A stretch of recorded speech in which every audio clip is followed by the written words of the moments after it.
عمر بن عاص رضی اللہ تعالیٰ عنہ مصر کے گورنر تھے.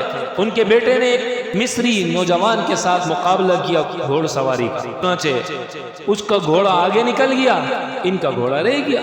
اس بچے نے، شہزادے نے کوڑا لیا اور اس مصری کے سر پہ مارا.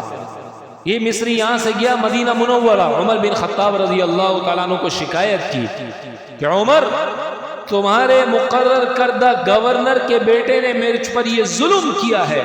آپ نے فرمایا اچھا. تو آپ نے فوراً خط لکھا خط عمر بن عاص رضی اللہ تعالیٰ عنہ کو، کہا بلاؤ، خود بھی آؤ اور اپنے بیٹے کو بھی میرے پاس لے کر آؤ. چنانچہ یہ دونوں آ گئے. آپ نے ان کے بیٹے سے پوچھا تم نے اس کو مارا ہے؟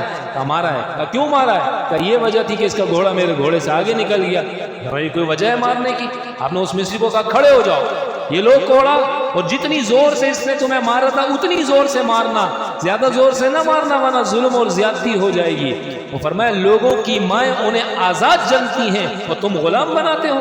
لوگوں نے دیکھا وقت کا گورنر ہے، اوپن عدالت لگی ہوئی ہے اور اس کے بیٹے کو مارا جا رہا ہے اور ایک عام سا مصری اس کے سر پر کوڑا مار رہا ہے. یہ آپ کا عدل تھا.